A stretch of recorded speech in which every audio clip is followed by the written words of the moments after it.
Genesis chapter 47, verse 1.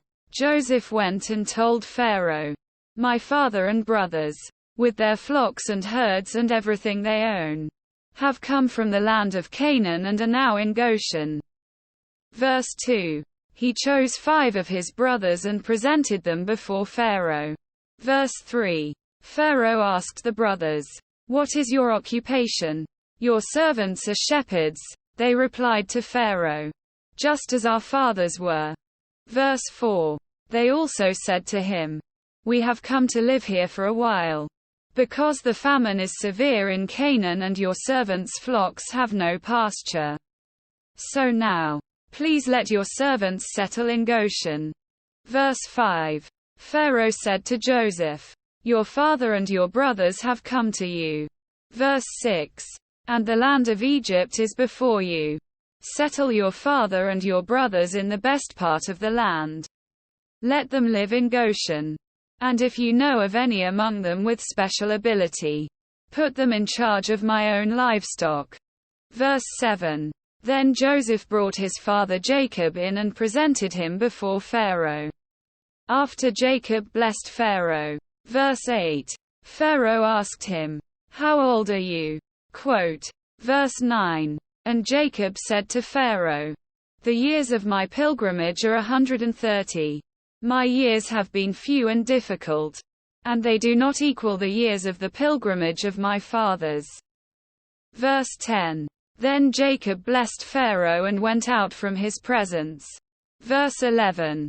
So Joseph settled his father and his brothers in Egypt and gave them property in the best part of the land, the district of Ramesses, as Pharaoh directed. Verse 12. Joseph also provided his father and his brothers and all his father's household with food, according to the number of their children. Verse 13. There was no food, however, in the whole region because the famine was severe. Both Egypt and Canaan wasted away because of the famine.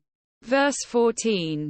Joseph collected all the money that was to be found in Egypt and Canaan in payment for the grain they were buying, and he brought it to Pharaoh's palace. Verse 15. When the money of the people of Egypt and Canaan was gone, all Egypt came to Joseph and said, "Give us food. Why should we die before your eyes? Our money is all gone." Verse 16. Then bring your livestock, said Joseph. I will sell you food in exchange for your livestock, since your money is gone. Verse 17. So they brought their livestock to Joseph, and he gave them food in exchange for their horses, their sheep and goats, their cattle and donkeys. And he brought them through that year with food in exchange for all their livestock. Verse 18. When that year was over, they came to him the following year and said, "We cannot hide from our Lord the fact that since our money is gone and our livestock belongs to you, there is nothing left for our Lord except our bodies and our land." Verse 19. Why should we perish before your eyes? We and our land as well. Buy us and our land in exchange for food, and we with our land will be in bondage to Pharaoh. Give us seed so that we may live and not die, and that the land may not become desolate. Verse 20. So Joseph bought all the land in Egypt for Pharaoh. The Egyptians, one and all, sold their fields, because the famine was too severe for them. The land became Pharaoh's. Verse 21. And Joseph reduced the people to servitude, from one end of Egypt to the other. Verse 22.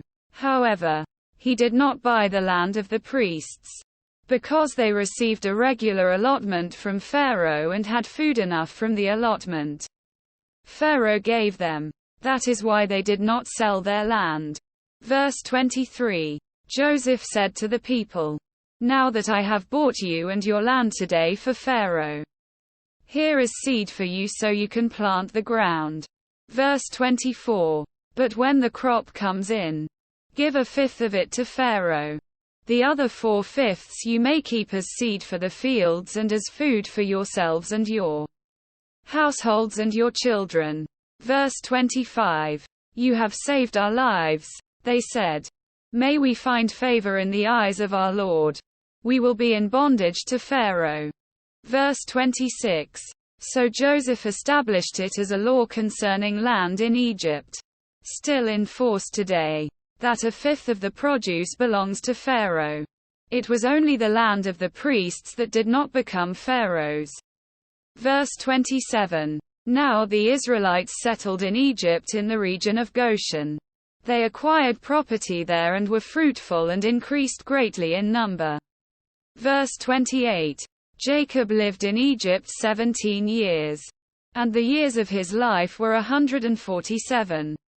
Verse 29. When the time drew near for Israel to die, he called for his son Joseph and said to him, if I have found favor in your eyes, put your hand under my thigh and promise that you will show me kindness and faithfulness. Do not bury me in Egypt. Verse 30. But when I rest with my fathers, carry me out of Egypt and bury me where they are buried. I will do as you say, he said. Verse 31. Swear to me, he said. Then Joseph swore to him. And Israel worshipped as he leaned on the top of his staff.